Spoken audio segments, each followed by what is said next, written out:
আসসালামু আলাইকুম। রোজ কিচেনে আপনাদের সকলকে স্বাগত। বন্ধুরা, আপনারা কেমন আছেন? আশা করছি আপনারা ভালো আছেন। কাঁচা চাল দিয়ে দারুণ মজার একটি দানাদার মিষ্টি রেসিপি আপনাদের সঙ্গে শেয়ার করছি। আশা করছি আমার এই রেসিপিটি আপনাদের ভালো লাগবে। আসুন তাহলে আমি এই মিষ্টিটা কিভাবে বানিয়ে নিই আপনারা একবার দেখে নিন। আমি চুলাতে একটি কড়াই বসিয়ে দিয়ে এক বাটি আমি গোবিন্দভোগ চাল দিয়ে দিলাম। দিয়ে আমি চালটাকে দেখেন এইভাবে ভেজে নিব। আর এই মিষ্টির স্বাদটাকে বাড়ানোর জন্য আমি 1 টেবিল চামচ ঘি দিয়ে দিলাম। ঘিটা দিলে এই মিষ্টির ঘ্রাণটা সুন্দর আসবে। এইভাবে দেখেন আমি নাড়তে নাড়তে এক পর্যায়ে ভাজা হয়ে যাবে, যেটাকে বলে আমরা চাল ভাজা।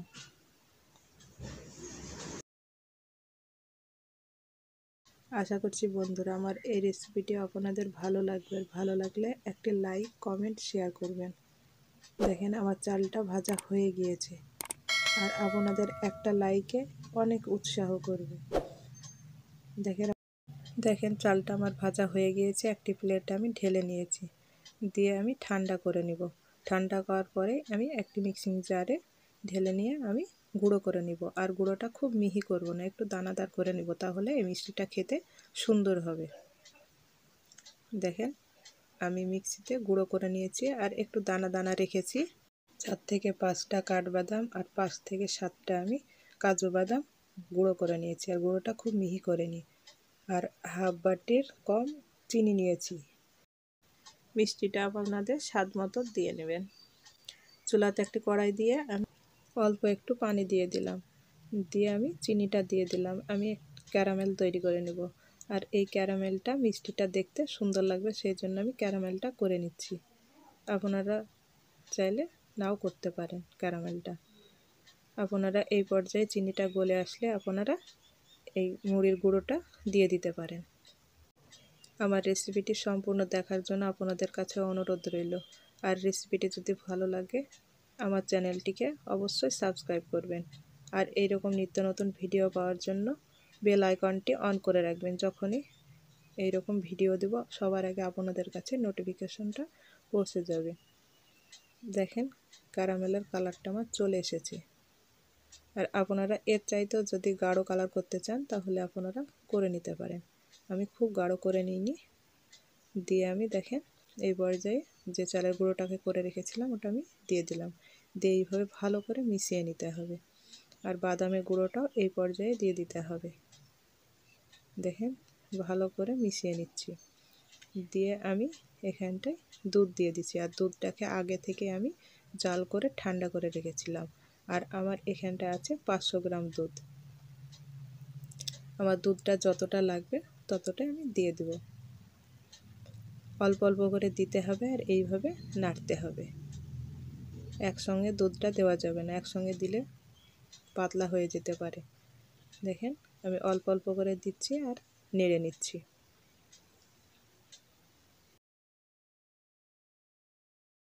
দুধ দিবেন আর নাড়বেন, দেখবেন নাড়তে নাড়তে এইভাবে শক্ত হয়ে আসবে। আমার দুধটা সবই লেগে গিয়েছে, আপনাদের কম বেশি লাগতে পারে। দেখেন এই পর্যায়ে আমি 2 টেবিল চামচ ঘি দিয়ে দেব। আমি প্রথমে 1 টেবিল চামচ দিয়ে দিলাম, পরে আবারও 1 টেবিল চামচ ঘি দিয়ে দেব।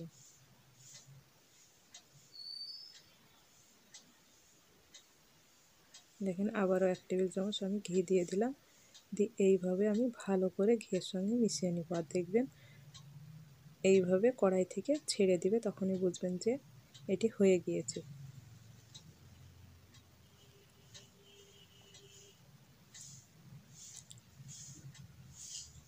দেখেন আমার হয়ে গিয়েছে। আমি একটি প্লেটে নামিয়ে নিয়েছি। আর একটু হালকা ঠান্ডা হয়ে আসলে আমি এরকম একটি বাটিতে আমি দিয়ে নেব। আর বাটিতে আমি একটি সাদা কাগজ দিয়ে তেল ব্রাশ করে নিয়েছি। দিয়ে আমি একটি চামচ দিয়ে দেখেন এইভাবে আমি শেপটা দিয়ে নিচ্ছি। আপনাদের পছন্দ মতো আপনারা জায়গাতে প্লেটে বা কোনো বাটিতে শেপটা দিয়ে নিতে পারেন।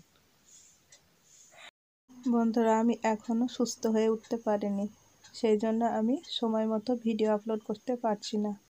বন্ধুরা আমার পাশে থাকবেন, আর আমার জন্য বেশি বেশি দোয়া করবেন যেন আমি তাড়াতাড়ি সুস্থ হয়ে উঠতে পারি।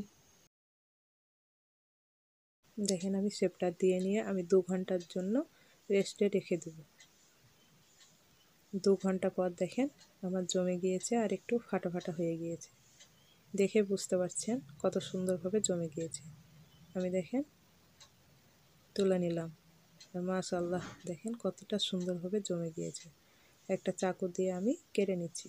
আপনাদের পছন্দ মতো আপনারা কেটে নেবেন মিষ্টির সাইজটা। আর এই রকম দানাদার মিষ্টিটা খেতে চাইলে আপনারা এই রেসিপিটি একবার ফলো করবেন, দেখবেন খেতে কিন্তু অসম্ভব সুন্দর হয়েছে। আর এই মিষ্টিগুলো আপনারা 10 থেকে 15 দিন সংরক্ষণ করে রাখতে পারেন। আমি একটি প্লেটে তুলে নিচ্ছি। দেখেন মাশাআল্লাহ দেখতে কতটা সুন্দর হয়েছে আর কতটা লোভনীয় হয়েছে। দেখেন কতটা সুন্দর হয়েছে। আপনারা একবার হলেও বাড়িতে এই মিষ্টিটা বানিয়ে খেয়ে দেখবেন। আজ এই পর্যন্ত, আবারও কোনো নতুন রেসিপি নিয়ে আসবো। ভালো থাকবেন, সুস্থ থাকবেন, আমার জন্য দোয়া করবেন।